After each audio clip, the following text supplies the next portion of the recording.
Minnesota Historical Societies, If These Walls Could Talk. Okay, so then I'm just going to show a few examples and move. Yeah. Okay, I'll move to, I won't give you the examples. I will move to our ideas.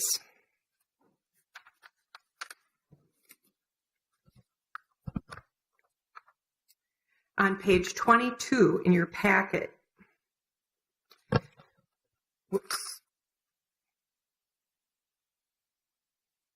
we developed a few sketches of what we could envision. The top picture includes the entire building, and I got a little kind of carried away with decoration on the building, trying to put examples of wing it and Burma shape on the outside of the building in case the inside of the building was used for a student-run coffee shop or an adult education client-run coffee shop or bookstore or whatever, if that building was retained. The art on the bottom is keeping just the post and beam construction, the basic construction of the church, and then recreating the oriel window that may or may not still be there. We could take it down to its bare bones, and we could embed the history in the cement, in the walkways. We could have plaques telling the story of that corner. But I think as much as we could move the building, it just seems that this could be an open pavilion as part of the Adult Education Center. And I, for one, am willing to volunteer with the Minneapolis School District to work on this, or how we can fit the history into it. This history is too important to ignore. And finally, a 134-year-old building is where new Minneapolis residents practiced their faith, where Scandinavian immigrants found social connection, where one woman's creative drive supported her family, where community women found employment, where a scientist who lived at 37th and Longfellow developed a formula for shaving cream, and where entrepreneurs created a marketing campaign that would line the nation's highways. New immigrants seeking adult education can be inspired by old immigrant stories of realized dreams. We hope to work with the Minneapolis Public Schools to save these stories and make this project happen. Thank you. Okay, moving on, we have Adam Tomzik and then David West.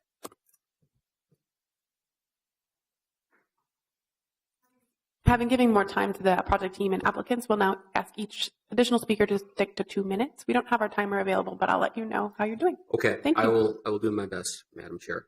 I'm Adam Tomzik. I'm a resident of the Corcoran Neighborhood Organization. I live at 3142 22nd Avenue South. The Corcoran Neighborhood Organization encourages this committee to adopt the recommendation of CPED, as well as to adopt the decision that the Heritage Preservation Commission reached on October 25th. And that is to approve the demolition with the 3 specified conditions to preserve any historical artifacts on publicly display the site's history. The Corcoran Neighborhood Organization is interested in this site for 3 main reasons. First of all, we are very interested in retaining the adult basic education program within our neighborhood. Right now it's at 23rd Avenue. This plan for Minneapolis Public Schools will move it over to 21st Avenue, where the building is currently located. For Corcoran, we see a lot of value in welcoming new Americans, welcoming non-native English speakers to our neighborhood to learn English, to work on their GEDs, to work on their adult diploma. And we see a lot of value in offering that service in our neighborhood. If the committee blocks demolition, realistically, this site will remain vacant indefinitely because there is no funding resource to integrate it into a new Minneapolis Public School building. There's no funding resource to buy it from Minneapolis Public Schools to rehabilitate it to some earlier incarnation. The second reason that Corcoran is interested in demolition is that the block that this building sits on has historically been the block in our neighborhood with the highest rates of crime. During the 1980s and during the 1990s, this was really an epicenter for drug trafficking and prostitution. And if you go down and talk to any cop from the 3rd Precinct who was here in the 1980s or 1990s, they would really attest to that. But our neighborhood has worked hard to rehabilitate Lake Street. YWCA came in about 1999. The Blue Line light rail opened in 2004. We're working on getting a permanent place for the Midtown Farmers Market. So we're working on cleaning up this part of Lake Street. The third reason concerns aesthetics and walkability. If you look at the photos of what this building looks like now, there are no ground level windows along Lake Street. The windows are elevated above head height. And the main entrance for this building doesn't even face Lake Street. It faces a parking lot. So if we're committed to complete streets, if we're committed to pedestrian-friendly throughways, this building simply does not achieve those ends. And quite frankly, to be blunt, it is an eyesore. It's an amalgamation of many different building techniques, many different construction techniques. It's currently clad in vinyl siding, which is totally anachronistic. It doesn't look anything like it looked in that 1929 photo. And this was the conclusion of the Heritage Preservation Commission on October 25th. One of the things that Commissioner Bankston pointed out when he voted for demolition is that if you look at the 1929 photo and compare it with the contemporary photos, there used to be 14 windows facing 21st Avenue. This used to be a beautiful building in 1929. The fenestration was completely altered. Now there are only 4 windows. There's simply a lack of integrity to its past uses. I'll ask you to please wrap up. But Okay. And I'll just make a personal plea. I have a bachelor's and a master's degree in American history. I've been published in a major academic journal. I like old things generally, but this is something that has exceeded its time. It's served its purpose. It's been changed beyond recognition. And the demolition of this site is nothing akin to the demolition of a historic theater. This is not the Metropolitan building. We're not going to be looking back 15 years from now and sad that we demolished this building to put up a new school. This is a building that has served its purpose. It's been altered almost beyond recognition, and it does not suit the contemporary needs for our neighborhood. So the Corcoran Neighborhood Organization would ask you to adopt the recommendation of CPED and to adopt the decision from the Preservation Commission and approve demolition with the conditions to preserve artifacts and publicly display history. Thank you. thank you very much. Mr. West. Hi, my name is David West. I'm a teacher, and I'm concerned about the building from an educator's standpoint, and the opportunity for public comment really has not been there. We have not been able to, the emails that Steve sent, the phone calls that Steve sent to the Board of Education and to the administration went unanswered. I made similar emails and things, and I'm an employee of the Minneapolis Public Schools on personal leave, by the way. And I just want to say that the opportunity for public comment hasn't been there, and the integrity that we're talking about, we really haven't been able to figure out, because we have not been granted access to the building, despite asking for it and asking for it and asking for it. So we don't really know what lies underneath that white vinyl siding, and we want to know, because the building could be, according to the drawings that you saw, it could be a monument to the change that has been on Lake Street, to the ingenuity that has been on Lake Street. The Minneapolis Public Schools are a teaching organization. They're they should be an educational model. They have the opportunity, we have the opportunity to have tangible history right in one of our buildings, to better teach ingenuity, to better teach creativity, poetry, advertising. There are so many opportunities that this building has for us. And yeah, it's expensive, all right? But it's expensive to trash it. From an educational standpoint, it's very expensive to trash it.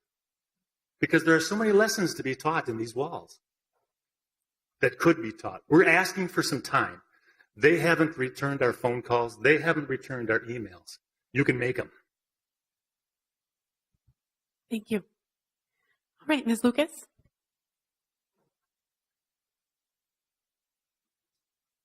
I am Amy Lucas with Landscape Research, and I actually completed the historical research on the report, and all those stories are true. It has a long, varied history.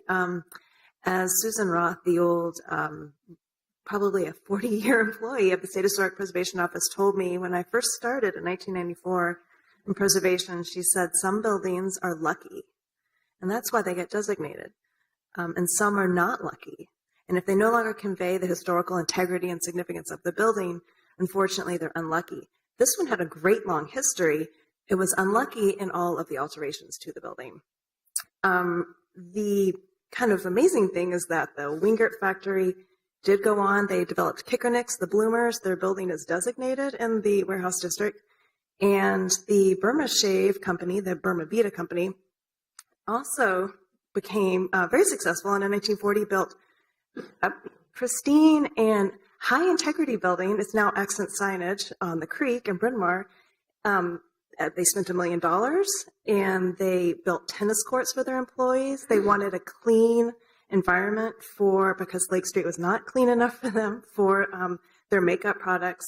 So usually when they were renters, the Burma Vita Company was on Lake Street, but they did build their own company and their own factory later on. Usually that's the building, and it turns out it's a lucky one right now. It's there with high integrity that is designated to represent a company or factory, or even the person that may be associated with it. I'm just here if you have questions, and that was kind of the basic premise of the report that I provided. Thank you. And then finally, Mr. Tomlik from the school? Or would anyone else like to speak from the project team or school? I have one more person signed in. My name is Rick Wessling. I work for, My name is Rick Wessling. I work for Urban Works Architecture. We're the district's design consultant on the building. We'll be the architect of record for the new project. I did bring in, if you're interested at all in what the current state of the design is for the AET Plus building that we're planning for the site, just to give a context in terms of its future impact on the streetscape on Lake Street. But I'd like to invest some time and talk about the cost to reuse the building. And I'll talk about the cost to reuse the building in its current place. The school district is in the business of educating kids. I don't know that moving it is their purview. If somebody wanted to take the structure off the site and were to pay the school district to do that, they'd be happy to let the building go. But the fact is, to reuse this building, the only two reasonable choices would likely be an office or retail space. So then the next question you need to decide is, what condition, given the building's current integrity, what condition do you need to renovate it to make it a marketable building? And likely, given the geometry, the ceiling heights, the scale of the structural system and everything, this at best could be a Class B office building or some type of retail space. Without investing a great deal of time, but investing serious and disciplined time in it, I performed a parametric estimate in broad terms about what it would take to renovate this building to marketable condition. The building's footprint is 8,000 square feet. There are roughly 13,400 square feet of space that you could use. You have to discount the basement space. It doesn't even have code compliant ceiling height. And you would have to mitigate the 4 or 5 foot sub basements below that, as it poses a significant moisture and mold problem that you'd be dealing with constantly if you left that sub basement in place. Accumulating all these costs to renovate the envelope, which is about 400 lineal feet around the building, at a rough cost of $40 a square foot, you've already spent $360. To remediate 8,000 square feet of the sub basement, you're going to spend probably $50 a square foot. To put elevators in the building, you're going to spend another $150,000 a square foot. Now you're at a point you can begin to do some selective demolition inside the building, replace interior finishes with tenant fit up, put new mechanical systems, new electrical systems in it, replace the sprinkler system, which at some point in time must have frozen and broke. You're at the cost of, and I know this seems extraordinary, but the numbers bear it out, $200 and $220 a square foot, exceeding the cost of, that's to bring it back. That, coupled with the cost to renovate the outside to, again, we're talking marketable condition. We're not talking about extraordinary historic renovations. You're talking a total project cost that could easily run $2.5 million. And you still have unaddressed issues. Handicapped access from the outside and parking. The building is sitting on a lot that is built lot line to lot line. So we just wanted to provide that context in terms of cost to reuse. I'm not sure there is a pro forma that the rent you'd be able to garner if you could rent the building that would support that kind of debt service. Thank you. That is the extent of folks that have signed in. Would anyone else like to speak? Come on up. And I'll ask you to be brief. We've heard a lot of testimony, so anything we haven't heard, please. My name is Harvey Wingy. I'm a Longfellow neighborhood resident, fairly close to this building, a longtime resident of Phillips neighborhood. A builder with 60 years experience, part of which was moving buildings bigger than this one. And I would like to suggest that building is a noun in this case. Again, when we talk about Vine Church and Burma-shaped building, but building is also a verb. And in this case, I want to talk about building alliances, building community, building conversation and cooperation. First example would be that is that alliances can come from agitation and controversy. Back in 1995, Paul Wellstone hallmarked an alliance between the city of Minneapolis, Hennepin County, state of Minnesota, federal government, and local foundations when he spoke at the grand opening of the Reuse Center, 1 block from this site. Although gone now, the Reuse Center remains a great example of how cooperation can build a win-win result to both benefit the neighbors, the economy, employment, the environment, and each partner. Second example is how building community can happen. The community can build community, and we have examples of that throughout our South Minneapolis neighborhoods, particularly Phillips. In 1984, the school board's reluctance to repurpose Wendell Phillips Junior High School, which, by the way, is exactly the same blueprint as Sanford High School Middle School that just got an extraordinary addition this last summer. The school board's reluctance to repurpose the school for housing or a community center didn't prevent them from buying a hospital building just a few years later, 4 blocks away, and repurposing that for a school. The neighborhood was able to convince the school board, however, that the value of the Phillips Pool and Gym, built in 1972, still had use, although it didn't have a furnace anymore because they tore that down. But the community raised money through sweat equity and coalescing with the city of Minneapolis, the Minneapolis Park Board, colleges, local foundations, small nonprofits, as you probably well are aware. This pool and gym, which has gone through many cycles of repurposing and reuse, is now being expanded and reused again. And it's important to point out that Minneapolis School Board, for the first time in its history, its total history, has contributed $1.75 million to a property, first time ever, to a property they didn't own. Thank you, sir. I'm going to ask you to please wrap up My third with the example final of statement. cooperation is from 1968 to 2005. Cooperation between the neighborhood and major nonprofit institution resulted in scores of homes being saved through moving and rehabilitation. Or if unmovable, without a recipient, then reusable salvage sold and money returned to the neighborhood. I saw these examples of cooperation and alliance building because I was a part of those negotiations with Abbott Northwestern Hospital. I was married and a business partner with the founder of the Reuse Center, and my 60 years of carpenter experience, and now my 40 years experience having founded the neighborhood newspaper that publishes today is delivered the 142nd tales of Pioneer and Soldier Cemetery across the street. So we try to keep our history alive and our buildings alive. And we know that buildings are nouns. That's true.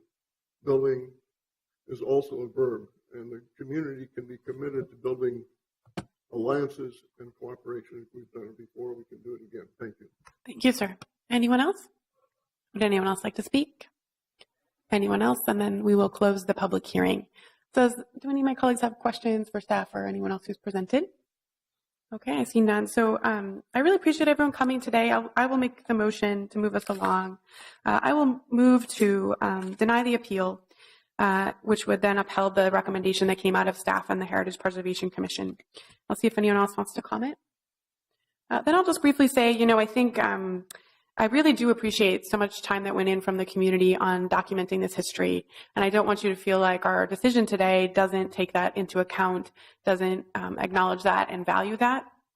I think the discussion at the HPC as well kind of demonstrates, the push and pull here. But having heard the presentation from staff and all of the information we have in our packets, it does look like this building just got too far along in its renovations, or actually just decline, that for us to sort of force block the demolition at this point. I just think it's kind of past the point where we're able to do that, given our ordinances and the goals of the city. So this isn't the kind of decision that I think any of us are happy to have to make.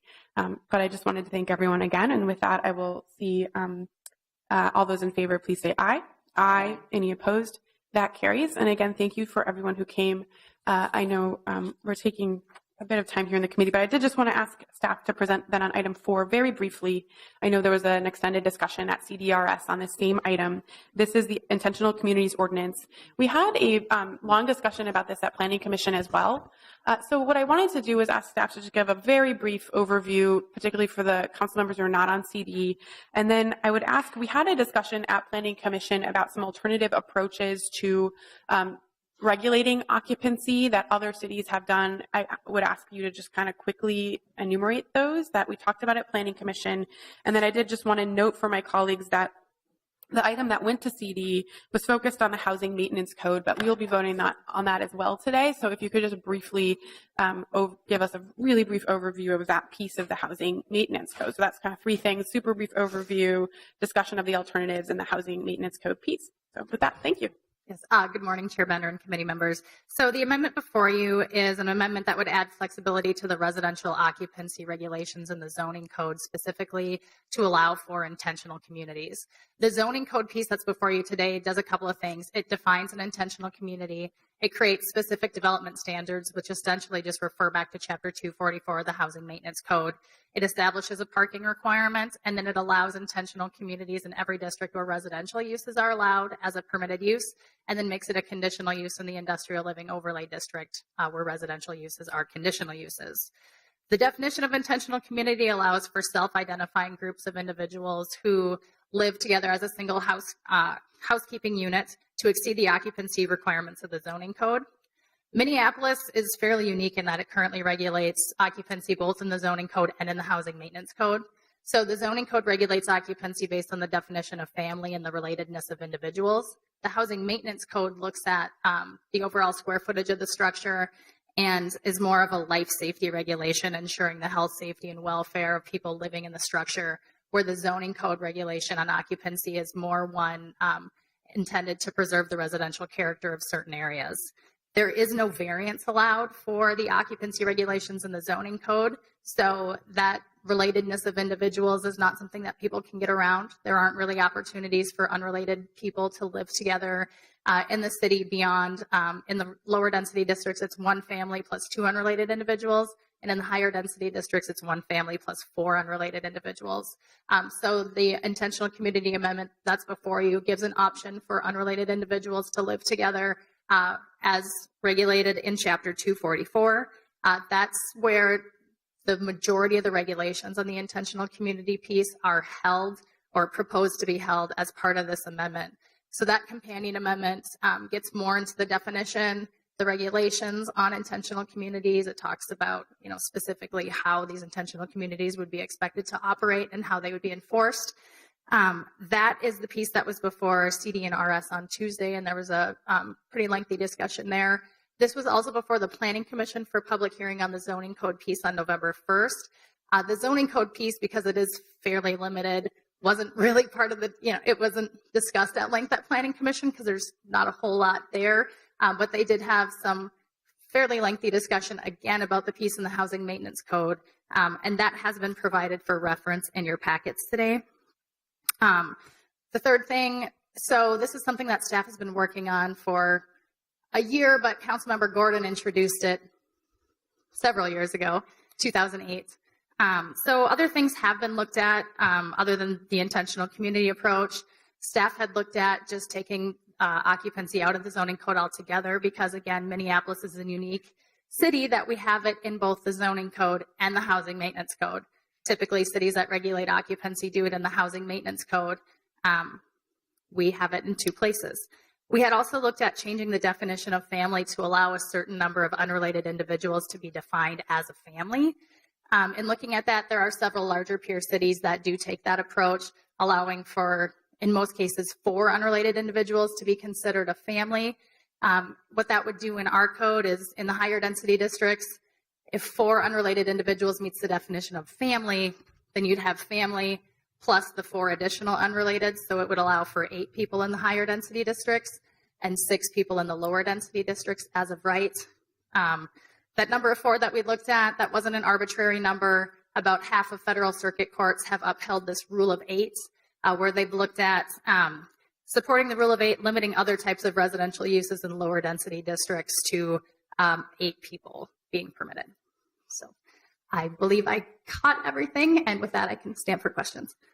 Thank you, Ms. Holeen. Do you have handy the housing maintenance code text to put on the overhead? I just want to highlight the item that was the subject of most of the discussion at CD, which was like item B or whatever it's called.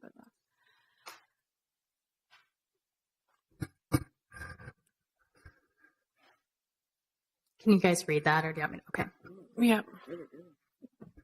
So again, it looks at a definition, gets into, really specific requirements on democratic governance, sharing the dwelling unit, not being transient or temporary in nature, sharing household expenses for food, rent, and ownership costs, and then gets down into separate roomers shouldn't be deemed an intentional community. So essentially a rooming house couldn't be an intentional community.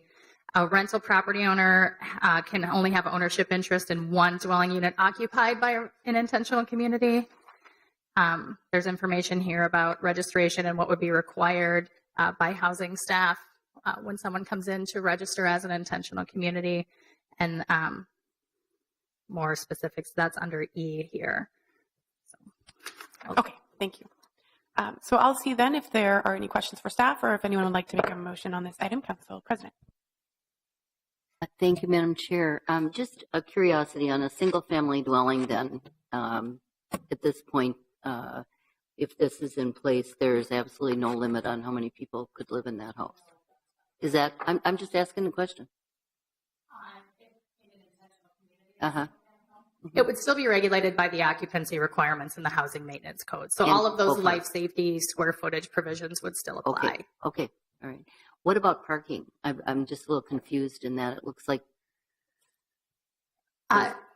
there's no parking requirement, or you can have as many vehicles as you want, or what? The parking requirement would be 1 space, and then the zoning code still has the restrictions on the number of vehicles that can be parked outside, which is 2 per dwelling unit. Great.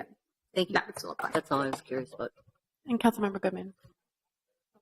Perfect. Sorry, I thought that was up. That was down. Okay. Thank you. I think that's all. Would anyone like to make a motion? Councilmember Goodman? Yeah. Thank you, Madam Chair. I'm happy to move approval of item number 4, which is regulation of the intentional communities ordinance, in particular the port parts relating to the zoning code. And just note, this is, I don't believe, was brought forward by Councilmember Gordon, although you can ask him, in order to make sweeping changes to the city's occupancy code.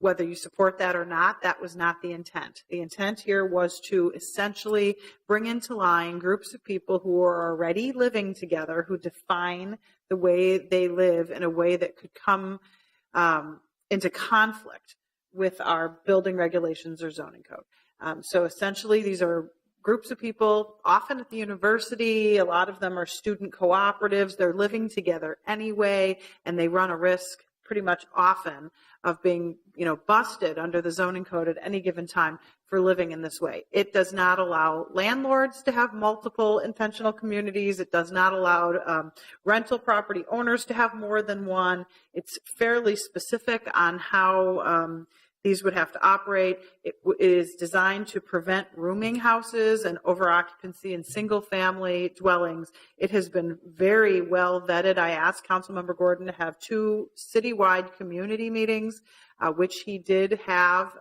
including one in the area I represent, and people felt fairly comfortable that this was not an attack on occupancy, but a way to simply legalize something that not only is happening already, but might be something that happens into the future, especially as it pertains to seniors who want to live together in a house where there could be 5 bedrooms, 5 seniors, their spouse has died, and they want to be able to live collectively and share a kitchen. So it is not, in my opinion, an effort to increase density and eliminate occupancy, but a way to legalize something that's already happening and think about how we allow people to live with people who are not related to them going forward into the future.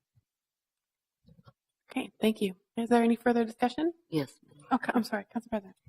Thank you, Madam Chair. And Councilmember Goodman, I appreciate your analysis. I just have lived with, in my time representing people of North Minneapolis, the ability of everyone to take the regulations that we pass and find a way to make it work for them to the detriment of neighborhoods.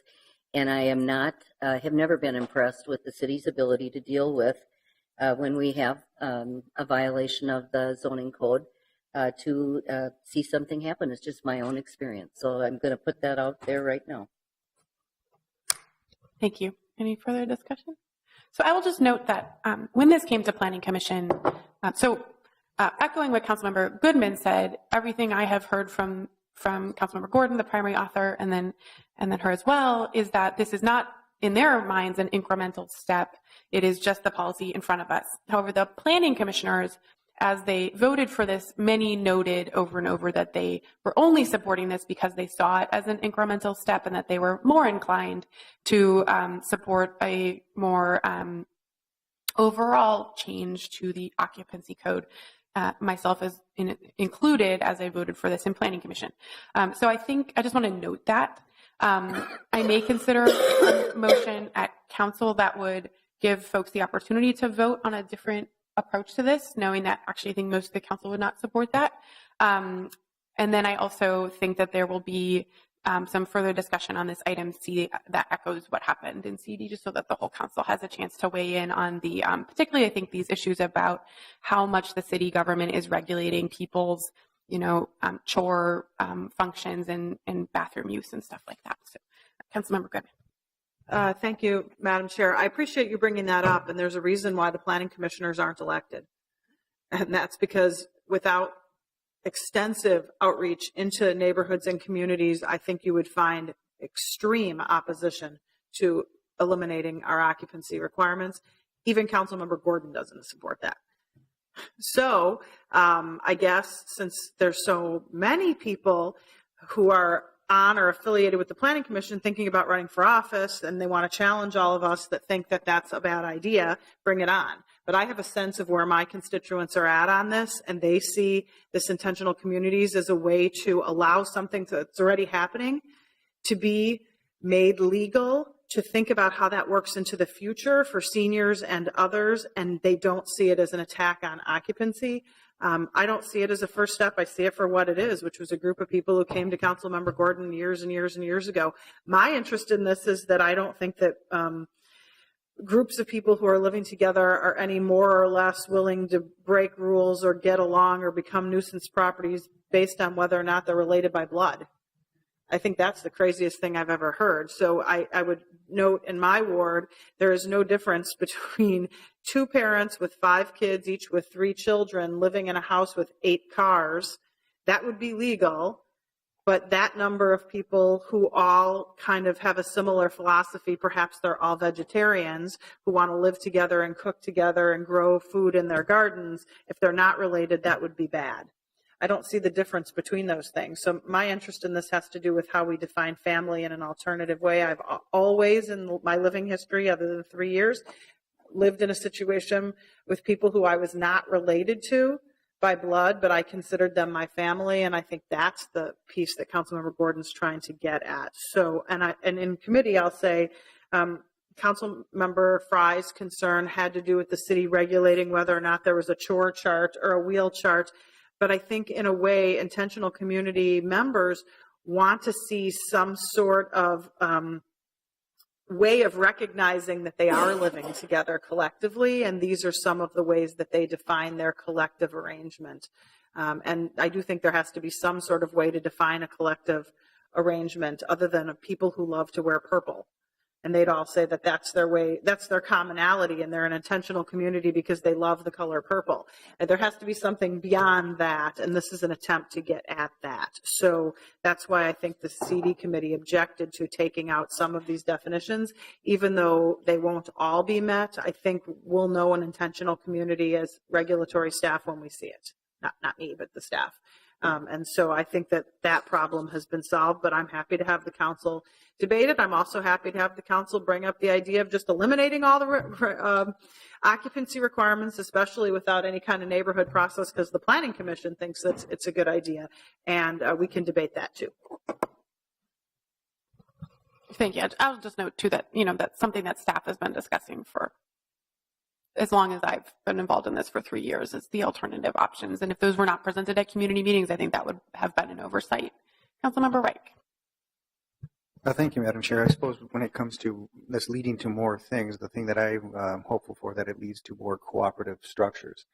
Sometimes there's a sort of maturity in terms of your organizational capacity to do that right out of the gate. And I think some of the things that are listed in here are sort of bridging statements or bridging notions that get you closer to what would be a formal cooperative arrangement and all the advantages that come with shared equity and responsibility. Okay. Any further discussion? Seeing none, all in approval, please say aye. Aye. Any opposed? And I will abstain until council. Thank you. That is our last item, and we are adjourned.